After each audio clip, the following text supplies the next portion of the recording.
మీరు ఈరోజు ఎన్నికల ఆ ప్రసంగంలో 2029లో ఇప్పటికంటే కూడా ఎక్కువ సీట్లు గెలుస్తాం మనం అనేటువంటి మాటలు మాట్లాడుతున్నారు. అంటే ఈవీఎంలతో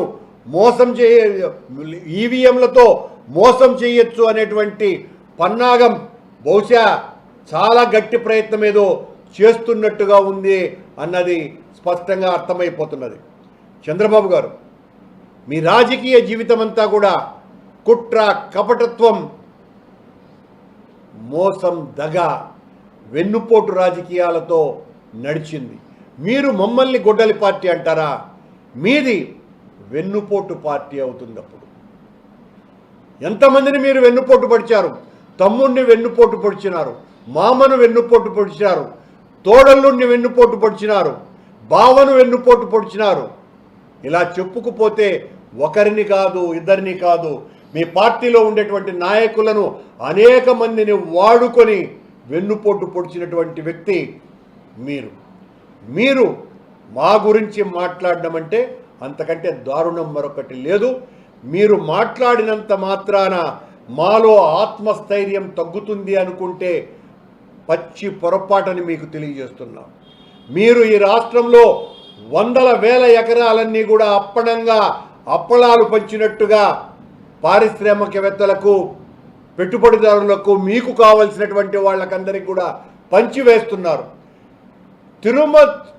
తిరుమల తిరుపతి దేవస్థానానికి సంబంధించిన 3,000 కోట్ల రూపాయల విలువైనటువంటి స్థలాన్ని టూరిజం శాఖకు బదలాయించి అక్కడ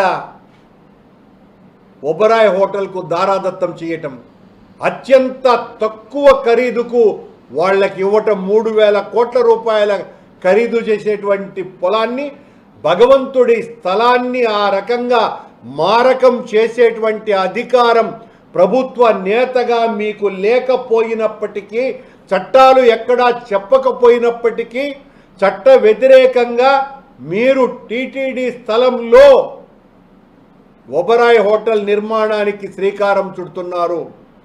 దామినీడు దగ్గర 22 ఎకరాల స్థలాన్ని ఎస్ఆర్ఓ రేటు ప్రకారం, అంటే ఎస్ఆర్ఓ రేటు అక్కడ 4.5 కోట్లు ఉంటే దాని ప్రకారం ఎకరా 30 కోట్ల రూపాయలకు పైగా విలువ చేసే 650 కోట్ల రూపాయల విలువ చేసేటువంటి స్థలాన్ని మీకు బినామీలుగా ఉండేటువంటి దివ్యశ్రీ డెవలపర్స్కి మీరు ఆశ్చర్యకరంగా దాన్ని ఇచ్చేస్తున్నారు. నెల రోజుల క్రితం మేము ఎస్ఆర్ఓ రేటుకు మీరు ఇచ్చినటువంటి జీవోనే మేము చూపిస్తే, ఆ తరువాత అదే దివ్యశ్రీ డెవలప్మెంట్ వారు మేము ఎస్ఆర్ఓ రేట్ ప్రకారం 4.5 కోట్లతో రిజిస్టర్ చేయించుకోలేము అని మరో రిక్విజిషన్ ఇస్తే, ప్రభుత్వం నుంచి వచ్చినటువంటి జీవో ఎకరా 90 లక్షలకే దివ్యశ్రీ డెవలపర్స్ వాళ్ళకి ఎకరా 90 లక్షలకే 650 కోట్ల రూపాయల స్థలాన్ని 20 కోట్ల రూపాయలకు ఇచ్చేస్తున్నారు. అక్కడ స్పా పెడుతున్నారు. బీచ్ల దగ్గర పాండిచ్చేరిలోనో గోవాలోనో ఉండేటువంటి వెల్నెస్ సెంటర్ని అమ్మవారి గుడి పక్కన పెట్టబోతున్నారు. ఇదే మీ దైవభక్తి? ఇదే మీ శుద్ధ పాలన? మీరు చేస్తున్నటువంటి తప్పులు ఎన్నున్నాయి అని 1, 2 కాదు. కొండ మీద అత్యంత పవిత్రమైన దేవాలయంలో అనైతిక కార్యక్రమాలకు పాల్పడినటువంటి వ్యక్తిని మీరు ఇంకా టీటీడీ చైర్మన్గా కొనసాగిస్తున్నారు. మీరు ఆధ్యాత్మిక బలాన్ని గురించి, వెంకటేశ్వర స్వామి యొక్క వైభవాన్ని చాటుతానని, ప్రక్షాళన చేస్తానని, ఏమి ప్రక్షాళన చేశారు?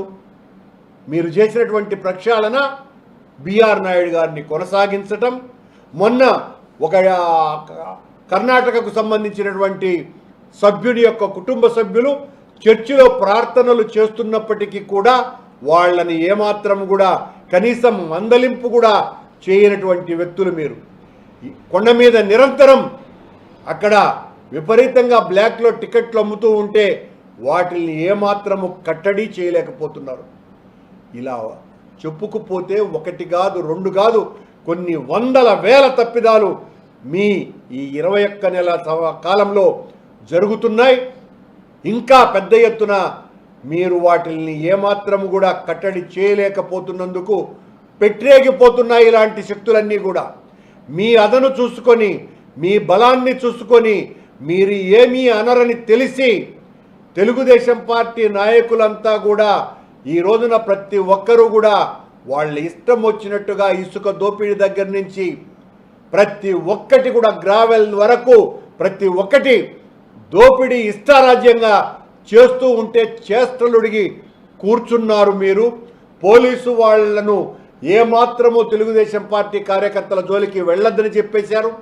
వైఎస్ఆర్ కాంగ్రెస్ పార్టీ కార్యకర్తల అందరి మీద కూడా సోషల్ మీడియా వారియర్ల మీద కేసులు పెట్టి, దొంగ కేసులు పెట్టి వాళ్ళనందరినీ జైలుకు పంపించే కార్యక్రమం, పోలీసు వాళ్ళ చేత కొట్టించే కార్యక్రమం, ఇలా ప్రతి ఊరిలోనూ ప్రతి గ్రామంలోనూ నిరంతరాయంగా సాగుతూనే ఉన్నాయి.